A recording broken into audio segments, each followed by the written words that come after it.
The ACN podcast is made possible thanks to the generosity of our listeners and sponsors, including the Agile Alliance. As a nonprofit membership organization, the Agile Alliance is an excellent resource to help you along your Agile journey. To learn more about the Agile Alliance and our other sponsors, as well as how you can become a sponsor or supporter of our show, please visit acnpodcast.org for more information.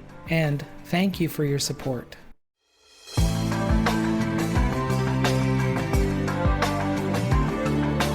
Hello everyone, this is Ray Arell and this is the Agile Coaching Network. I'm looking down the list of people who are joining. I see some people who are consistently here month to month, and I just want to go off and just say I really appreciate the people who come to the live event and participate in this. As most of you know, if you've been to the Agile Coaching Network before, this particular podcast and live event is brought to you by the Agile Alliance. The Agile Alliance is a nonprofit organization that's built upon members, and members have really driven Agile into existence across the industry. And if you look at the participation of any of the things, if you go up to agilealliance.org, you'll find just a wealth of information. This is their 20th year anniversary. As an organization, I've worked with them closely as a practitioner, I've been a part of that organization as well as both a volunteer and also as an insider in there. And I just know that they have a deep passion for making sure that the industry is moving forward well with Agile.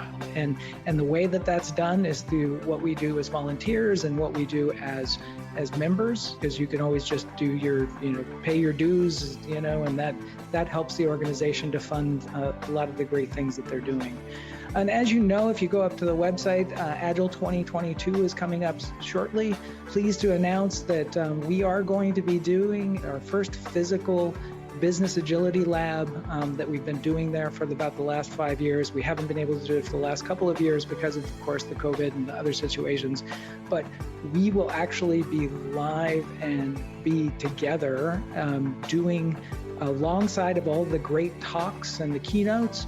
We will actually have a dedicated room where we're going to be talking about business agility and working with cohorts to go over what are the things that you might be seeing in your own companies. And we're going to have a really great set of facilitators that'll be there. And I hope that you get a chance to come to Nashville and be a part of that. It's not on the program yet, but you'll see that hit on the program shortly, and it'll be absolutely fun. We're joined with a cast of regulars that join us every month. They're the conversation starters. They help to get us talking as a group. What makes this different, not just the insight of Diana or Shauna or Hendrik or Jorg or even myself. I mean, we definitely can spend an hour talking about the subjects that we have, but what we really want to hear from you. This is a group of coaches and people trying to be involved with Agile and Agile practices. Even if you're new to Agile, the perspective that you bring is a good one, because for those of us who've been doing it for a while, we might not remember how it was when we were first starting off with Agile and Agile development. So it might be 10 years ago, and you might bring a fresh perspective that we might not be seeing any longer. So we definitely want to hear from you on this. So to kick this off, I've had a lot of conversations over the last several months, actually, on something that coaches hit all the time. And I think for a group, it would be vital for us to actually spend and have a conversation with this. And that is, if you think of that cartoon that's up that you see online sometimes, where it shows the two people that they're pushing a cart and the cart has square wheels. And as a change agent, you have the capacity, or you have the tools and other different things that to make people's lives easier. So let's just say you have a round wheel that's in your hand, and you're trying to get people to put on the round wheel and take off the square wheel. But people say, no thanks, we're too busy to go and do that process improvement. And I'm curious, as a coach, how do we deal with this situation? And that's where I want to kick off the conversation today. Diana, have you ran into this? Well, of course, I've run into this. I know that was a goofy question, I know. Yeah, I want to find the coach who's not run into this, actually. It seems, I don't know, contagious or infectious. It's all over the place. And as somebody who's closely associated with the practice of retrospectives, I may hear about it even more than some of the others, because people give pushback against taking the time to stop and reflect on how their work has been going and figure out whether what they can learn from that, and if any of their learnings tell them to, you know, do something different, improve in some way. And so absolutely I run into this. But there are a number of factors though that I find that come up. Some of it is just in the people, the individual team members, they're either their personality or their history or whatever. They're just somebody who feels like they just need to keep moving forward. They keep moving forward. And for those folks, I talk about how the universe is built on what we call the Baker's transform in complexity theory. Stretch and fold, which is also breathe in, breathe out, breathe in, breathe out. And when we are trying to stay busy, and never stopping to reflect or think about how we might do things better, it's as if we're trying to just breathe in, breathe in, breathe in, breathe in, breathe in, breathe in, breathe in. And of course, we die then, right? We need this back and forth. And it's certainly central to any learning that we need to do. We need to stop. Stephen Covey called it sharpening the saw. And so I have collected over time a whole boatload of those kinds of analogies and metaphors that I can bring up whichever one I think is going to resonate most with this particular team member or this particular team group. Oftentimes, though, the too busy to improve is coming from outside the team. The team knows they would do better if they could stop and take a breath and figure out how to do something better, or they already have ideas, but the people around them, their leadership, their managers, maybe their product owner, are saying, no, we can't do that. You got to keep moving forward. You got to keep moving forward. And in those cases, I feel like it's my job as a coach to become the liaison, to begin talking to those other folks about how they are actually impeding progress with those directives, with saying you can't take time to think, you can't take time for a stand-up meeting, can't possibly take time for a retrospective. No planning, just do, right? And it's a road to ruin, right? And so sometimes as coaches, we need to be those folks who go to the stakeholders, the influencers in the organization and say, this isn't going to work out well for you. You are not going to get the outcomes you want in this way. And let's talk about why that is and how you can do things better and so on. It's often linked to the wanting people to be 100% utilized and those kinds of things. And there's some amazing, wonderful stories. I particularly love Mary Poppendix. A fully utilized freeway becomes a parking lot. Nobody goes anywhere, right? And we talk about that with slack time. So these are so closely associated ideas, the slack and the taking time to improve and learning hours, taking time to learn. And I feel like as a coach, we're not just focused on the team. We have that responsibility to liaise with other people in the organization who have an impact on how the team can get their work done. Right. And just to kind of expand on what you're saying, because I've seen the exact same thing where if you look at, we'll pick on Scrum for a second. If you follow Scrum correctly, they say that you never go commit 100% of your capacity to your sprint. You should always have slack in the system so that if something comes up or in the event that you we need to go fund, these improvement efforts, through what you develop and do, that you have the time to do that. And there's been debates where I've seen some people say, well, I need to go put my improvement on my backlog or I never get it done. But I think that's because that's that capacity planning issue that's there. So I'm just curious that we're seeing somebody stuck like that, because we work from influence as coaches. We try to influence people and say, hey, if you try this might get a little bit better for you. And I think Steve was writing something in the question box. He was saying something about, well, give it 15 minutes or give it some period of time where throughout someone's day, it's just as a reminder, and that we should be highlighting these things. And I know you're going to probably give me the consultant's answer of sometimes that it depends, but what has been the most powerful tool that you've had to reflect back, not just for the team, but to go remove the impediment with management? To answer your question about because Agile is a pull system, right? And if we have a team that thinks they're too busy to improve, they've missed like the most in like the top 3 things about Agile. The fact that it's an empirical process. And if we're too busy to improve, we're essentially bolting on waterfall behavior on the Agile process. And sometimes it's really just making them aware of, hey guys, the reason we have retrospectives, the reason we spend so much time grooming and refining our backlog and planning and getting stories ready is so that we could make quick decisions and deliver value quickly.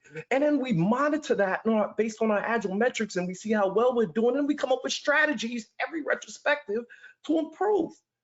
So if we're not doing that, we're essentially waterfall with a bunch of rituals that are actually meetings. And that's not effective.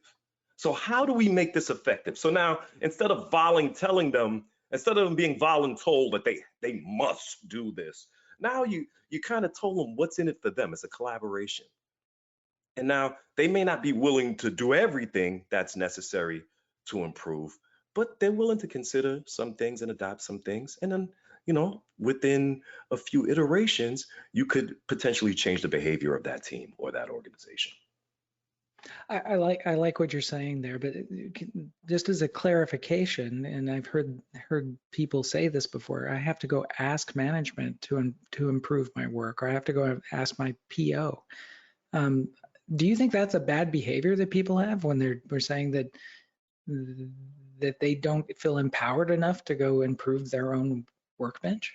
I mean, that goes against the principles. We're supposed to get motivated people to come together to solve business problems. If they're not empowered because of the stakeholders or the product owners, then there's an executive coaching opportunity for the Agile coach to engage the product owner, to engage a stakeholder, to kind of create the communication either through a guild or through some way to bridge the lines of communications to fix that impediment. At least the attempt should be made to fix it outside of the team. But within the team, there are things that they can adopt to improve as a team. Those dependencies that they have outside, or the prioritization that they're getting, if there are issues with that and that's undermining or forcing them not to improve, then something like that could be surfaced in a retrospective and shared with a stakeholder or shared with a product owner. So there are many ways to skin the cat.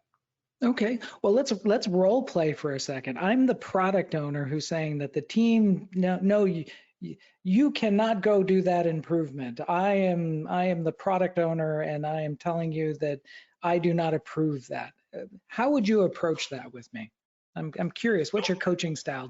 I totally understand your hesitation, and in order for me to get a better understanding, because I want to support you as a product owner, you are the empathy officer, you are the chief value deliverer, okay? So I want to make sure that I'm aligned and I don't undermine your value.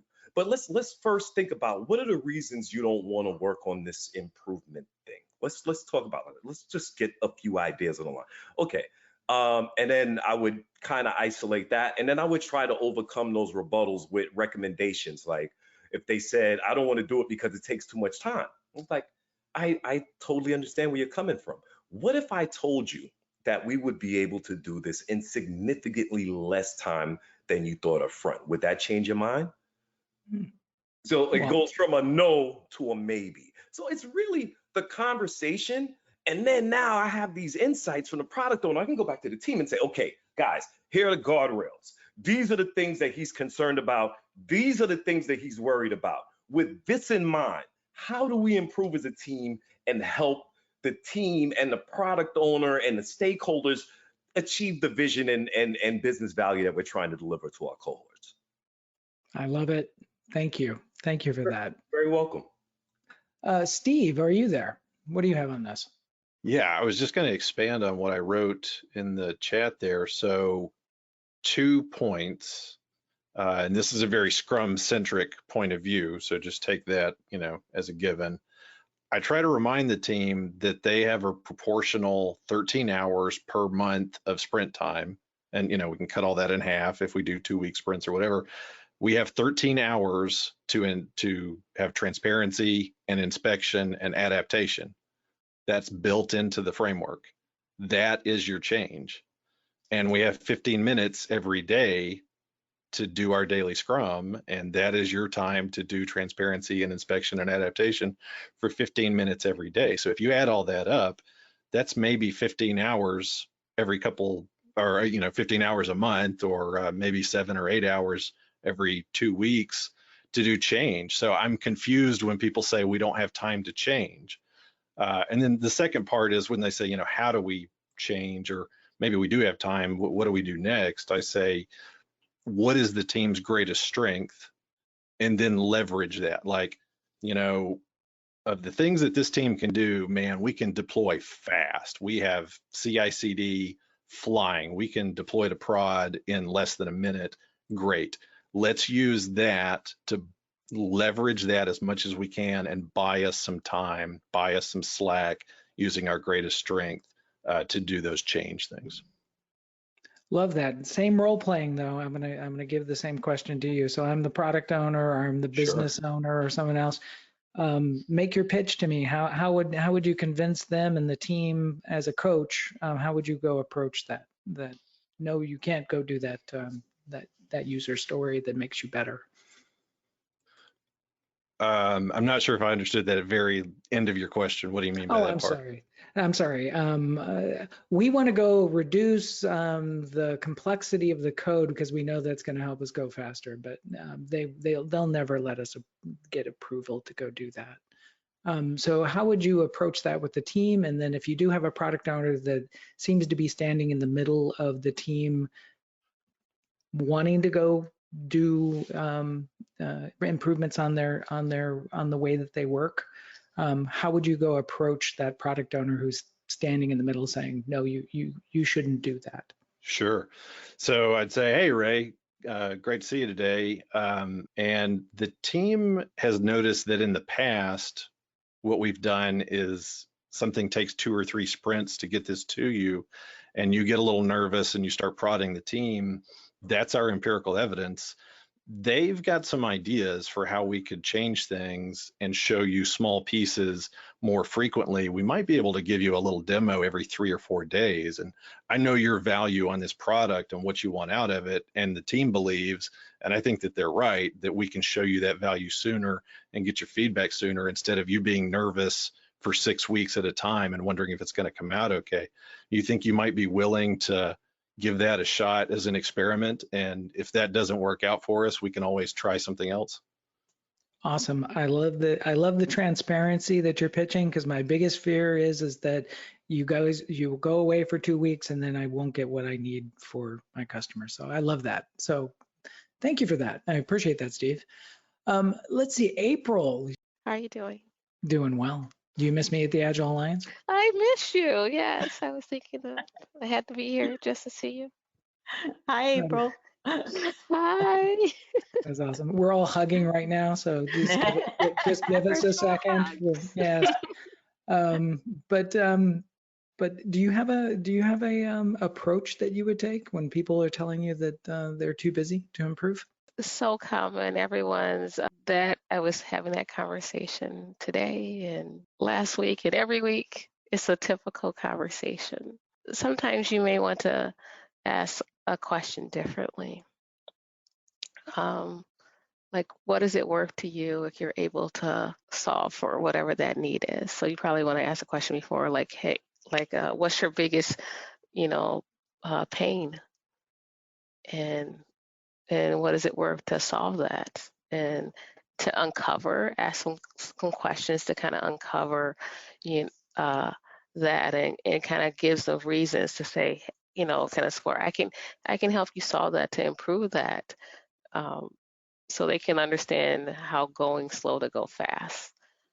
I was just speaking about, I had a team where they were like 3 years late on some project, and they didn't have any time to slow down to even think about what they're doing, where a lot of the work that they were doing, because they were so busy, they had to get these emergent things done. All of them, like over 95% of them could have been automated. They took, and it didn't take that long to automate. It took them less than a week to automate all these different things, and they had so much breath to fix it.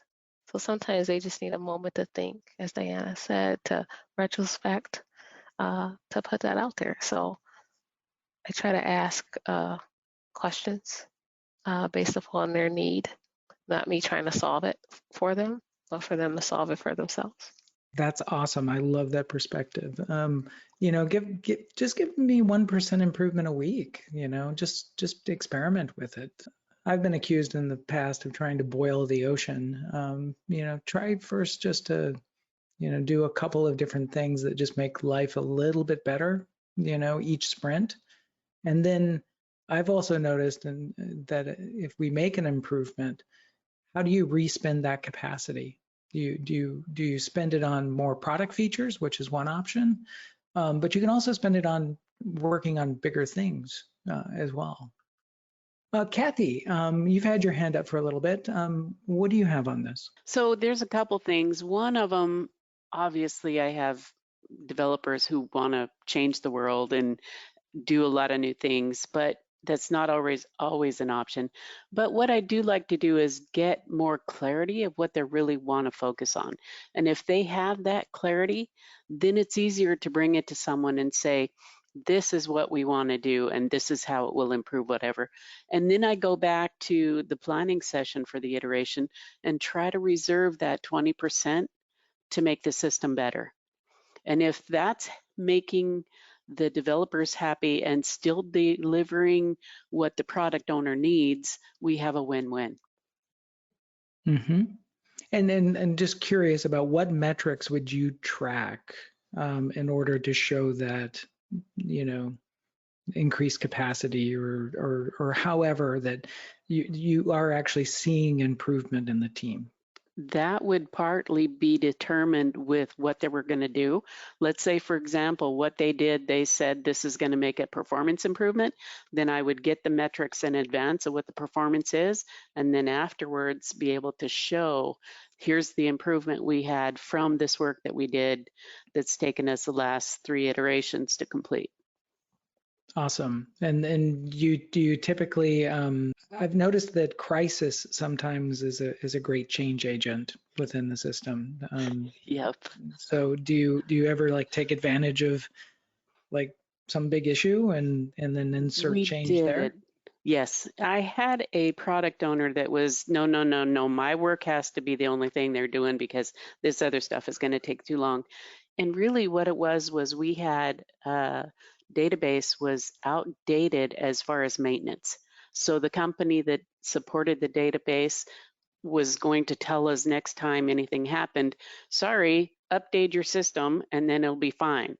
So we went to the product owner and we talked to him. Actually, I talked to him and I said, okay, here's the problem. If this database goes down, we're out of production. We cannot do anything because we have no system support any longer. If you do not see clear to be able to do this upgrade on the database, then you are taking that responsibility, and we will make it so that everybody is aware we're doing these other things, we have no choice, and we'll get to the database as soon as possible. But if anything happens in the meantime, you have denied what we absolutely have to get done to support the system. Because Ooh. sometimes the responsibility has to be where it's at. If the product owner will not let us work on the system at all, we have no choice but let the product owner have that responsibility. Oh, interesting. I like how you reverse that onto them. Hey, it's a business continuity issue. I know we believe in business continuity around this place, right? So Mm-hmm. I like that. That's that is a really good approach. Jorg, welcome. Hopefully you're having a good month. What do you have on this? Thank you. Yes, I'm having a good month. It's rather busy. That delayed me. Sorry for that. No problem. So, yeah, too busy to improve. That's how I deal with that. I always try to look for the reason of the improvement, and then try to make that goal, that benefit, that need small enough to be easy to accommodate. So instead of putting everything into one big thing, do small improvements as often as possible and make them feel just natural. Because very often that gives the continuity, a positive attitude to improvement that very much makes things easier for people. But it's really like vertical slicing of other problems. It's something you need to practice a long time with the team for them to really, really get good and independent and not notice. So yeah, and the time for this is normally always there. The point is not when I don't have the time. The question is, when do I spend the time? And so the minimum time always has to be spent sooner or later. And just try to make it available in chunks.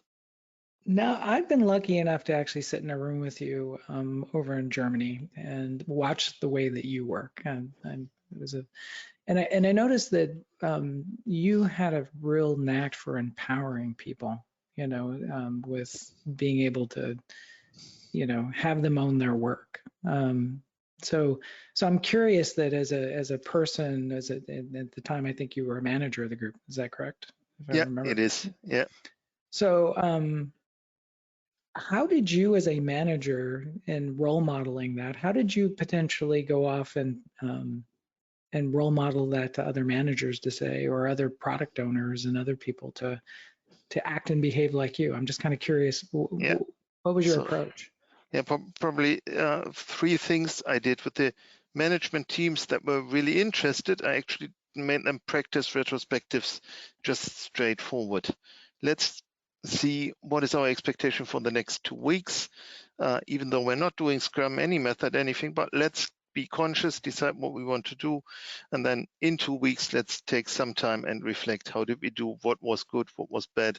And the most important point is always, what do we want to keep and where do we want to reinforce success?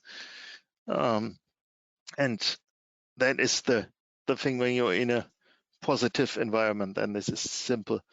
If people feel they are the most important person just because they are a manager, then there are two things that I try to do. One is actually tell them the stories of success and make it feel natural to them that people are improving, and that this is giving them a benefit, because at least then they are no longer resisting when things happening within the teams, but they are starting to find the things that they can share upwards as success. So instead of saying we found a problem, we've removed that problem. And if it would have hit us at the customer, that would have cost us whatever amount of time, money, and material, and just make that story believable. Don't overscale. You get a lot of attention with these ones. And other than that, I try to just share my own learnings, and by that drive them to understand that actually they need to have that experience. And once they whoever picks up a goal and tries to improve on that one sees that it's not something to be easily pushed away if you really want it. And that's share it and be vulnerable enough to show where you need to improve and where you need to learn and how stupid you are on a lot of things. That's It's not, no, there's opportunities. There's always opportunities. I yeah, happen to, but honestly speaking, I'm making a lot of mistakes, very, very many. And if I'm not acknowledging this, I'm making myself weaker. So that's well, that's actually a good perspective. So, I mean, transparency is a great, if you fail, if we're going to use that word, fail publicly. You'd say, hey, look, this is what I did. I remember that we had an executive one time. He was retiring, and he was up on stage, and he shares this story about how he made this really huge mistake. And I remember all of us in the audience just going, oh my goodness, this person's human. We didn't think he was human before, but now that he's sharing this, and we all wish that he would have shared that story 4 years ago, 5 years ago, so Yeah. we weren't all just running around. Yeah. Diana. Yeah. Yeah, Ray, there's just a quick interjection here. There's a wonderful management consultant, organizational complexity person named Chip Bell. He used to write a lot. I don't know how old he is now, but he used to write a lot for a Harvard Business Review, and he's written books and things. And he had this great phrase for leaders: learn out loud. So, do exactly what you were just describing with your executive. That's learning out loud. Here's what happened to me. Wow, I needed to learn something that I didn't already know. And so I'm sharing with you how I learned to do better or to change or whatever it is. And I just love that phrase, learn out loud. So I just wanted to interject that here. Oh, I love it. Go ahead. And just to add to this, I've made the experience that if you don't learn, the same things happen to you again. And that sometimes even makes the better story, that actually you failed to learn once and now you're learning again, and you don't do it a third time. Because then actually there is included the fact that nobody's perfect, and actually that sometimes you miss the learning opportunity and try to avoid it. But awesome. it's happening. Yeah, so I was just listening all the communication about the team improvement, and really, like to share something here. Please. I really work as an agile coach, and when I use my retrospective, I always try to look a 0.5% improvement. So I'm not looking for any big bang things to improve, any big process to improve, because it would be too much for the team, and that's not their primary goal when they look it from that development perspective. But if you look at 0.5 every sprint and having 26 sprint in a year, let's say we rounded up to 20, assuming vacation time and everything, the 0.5 would turn out to be a 10%, much better numbers. And when we discuss something, we try to find out something as an actionable item, which probably could be observed within the next sprint, and see how we are progressing. So such thing really help us to improve rather than creating a big process change, which going for things here and there and identifying how the things would go from this direction to that direction. So such things really help us out. Cool. Yeah, no, I think that's a really great point, which is, small wins over a period of time. That's beautiful. I love it. And I even requested them to, if something is actionable item, they would like to make it visible, push it to the product backlog and see if we can get it observed, so that it won't be looked as something they are working behind the scene, or it will not be accounted for. So it's making everything transparent and visible. Any small even process change, let's say I would like to have these things to be done in this way. Okay, what will happen if I will do that? And the another way of looking is how I can remove a lot of wastage happening within the process. That is also another way to improve. Thank you. Awesome. Thank you for that. Paula, did you have something to add to this? I wish when we were talking about, that, vulnerable, the leaders having vulnerability and showing when they've dropped when they've had some some failures, that I'm a big proponent of psychological safety, right? You're not going to get any innovation until you're way into, that level of safety where you feel safe to contribute. And if we're still at that stumbling block where we're trying to give people that safety to learn, that safe to fail, right? Nobody learns anything from succeeding. That is quite, and of course I'm like I'm an employee of the company that I'm a coach for, right? So I'm not I'm not coming in as an outsider, right? I have built these relationships with our business partners and with our IT, leadership, that, that is that thing we're trying to do, right? I'm trying to spread that multiplier culture where, it's better to make everybody, everybody on the team 1% smarter than just you being 10% smarter. And so that's how I do an awful lot of modeling and talking about, learning and making everything, because we're not boiling the ocean, right? We've got to make that 1%, that marginal gain, understanding that we're doing that out. We're not looking for output, we're looking for outcomes, right? Right, right. So I'm kind of curious. You bringing up in safe to fail. It took to bring that into companies that I've worked in. It took a little bit to go create that safe environment. So if you were in an environment where trust is low in an organization, what would be your first steps, even as an internal coach, in order to go create that environment where it is safe to be able to make mistakes or fail? I think it's all relationship building, right? You've got to, and you even do it that, you don't have to go all the way to the top, right? You just need to get it at your immediate, because I have workplaces where that delegated authority isn't there, right? There has to be a trust that your product owner is being trusted to provide the value in the sprint, that you trust that your team are doing the right thing, right? This is not the age of putting the developers in a room, feeding them under the door. Here go code monkey. Where's my code, right? That there's always, I think, that transparency and communication, right? And I still fight the battle of, smallest slice of largest functionality, right?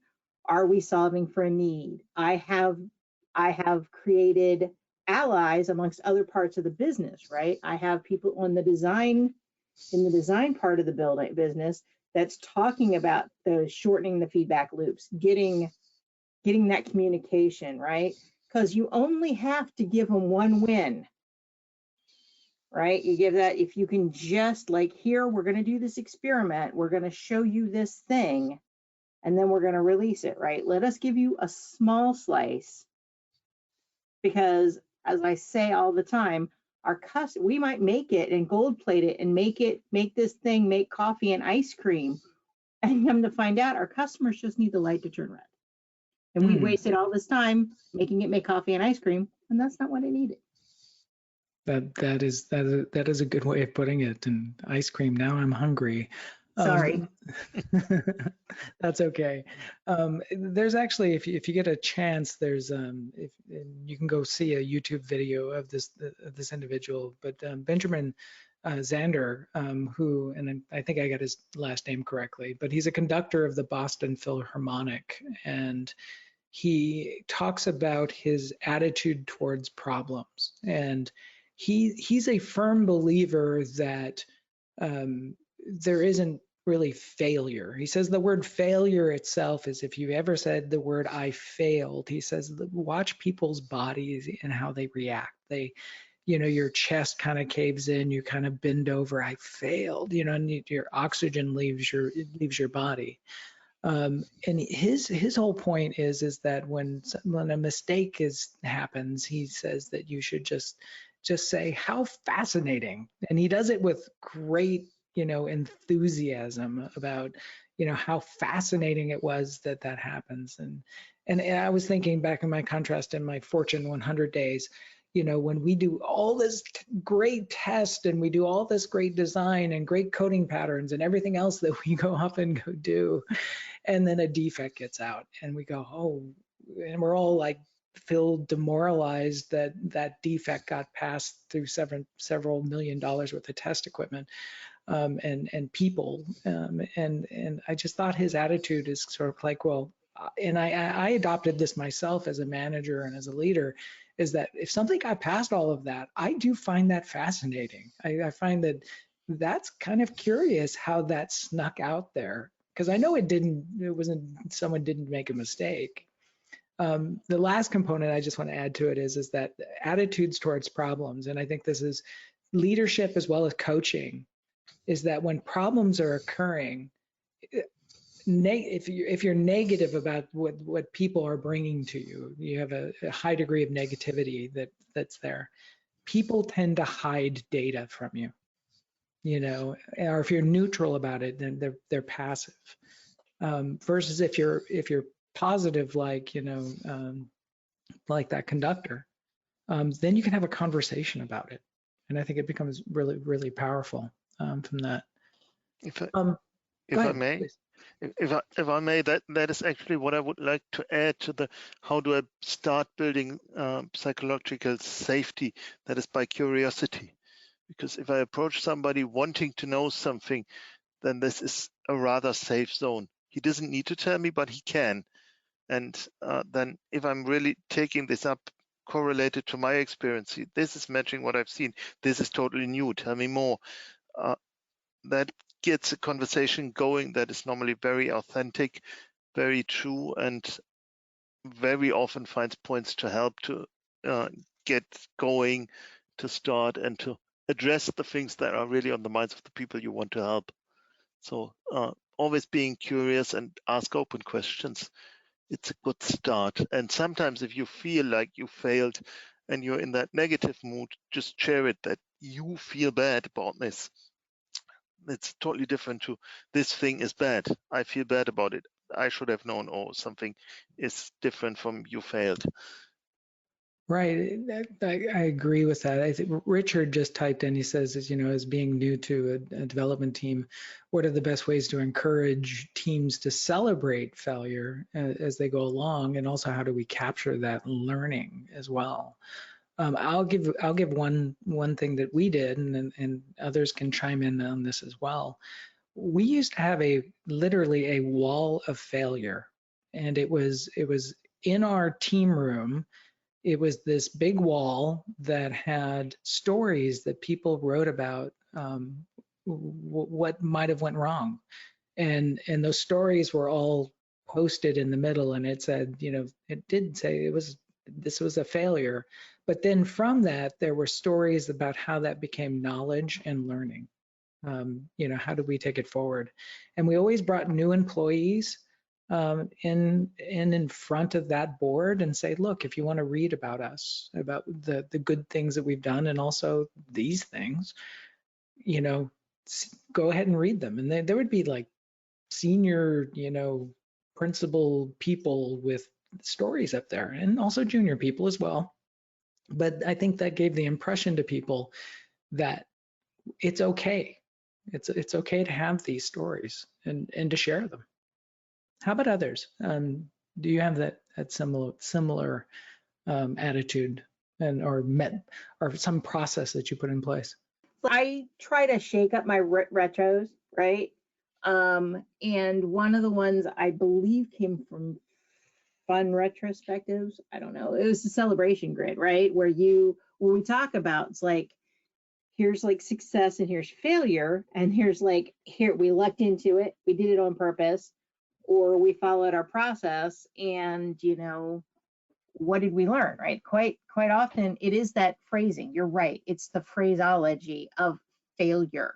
It's like, because when you keep saying there's a problem, and we use problems strictly as the thing we are trying to, it is the thing, it's that pain point that our customers brought. The problem is the pain point the customers brought to us that we need to solve, right? Versus, our solution, if there is a failure or a learn, it's like, what did we learn, right? It's that quite often you start with that, okay, this didn't work. Well, what did we learn, right? Mm-hmm. It's always, if you're always phrasing that as a learning opportunity, and we do talk about that fail thing, but we don't use the word fail very often. We talk about fail fast, but then we never talk about failure when something doesn't work, right? We're like, okay, this is what happened. Here's, the test, here's our red, right? Our test failed. I mean, and what did we learn? How did we change it? What did we do? How do we move forward? How do we not do this again? Are all the conversations that are now naturally happening. But I think we build that's built on that underlayer of trust and empowerment that we've given, right? Everybody feels safe to come forward and say, yeah, this didn't work. Because I just worked with some consultants, and they hit it, right? Every time something didn't work, they hid it from me. And I was so used to trusting my team that I wasn't prepared to deal with people who were hiding things from us. Wow. How did you sense that out? Just, we have a few minutes left. I just want, how did you How did I sense that out? Yeah. I actually, my lead, my senior tech lead, who was kind of supervising their work or peer check or, checking, approving the PRs, was like, yeah, none of the stuff is ever, I was like being told this is done, this is happening, everything's beautiful. And he's like, nobody's checked in a PR yet. And I'm like, well, what? And I had to go find that old project manager hat that I don't enjoy, that command and control, and had to start stepping on necks. And that was not a pleasant experience. And I don't like doing that. No, right? I'm much more of my number one strength is individualization, right? I'm all about everybody getting to know what makes them them and how I can make them better thems, right? Don't you love that not English I speak? And so, I'm perpetually, in touch with my people, all of my team members, right? I've got that platinum rule with all of them, right? How do they want to be treated? How do they learn? How do we get the best response out of them? But that's all about that relationship and transparency. Right. Absolutely. Thank you for that. Well, awesome. So as everyone knows, and just to wrap up really quick, Agile 2022, the registration is open. Please go up there if you're going to attend. We'd love to have you. And then other than that, the next live event is going to be on Friday, April 29th. I think I have that day correctly. And in the meantime, I hope that you all have an outstanding month.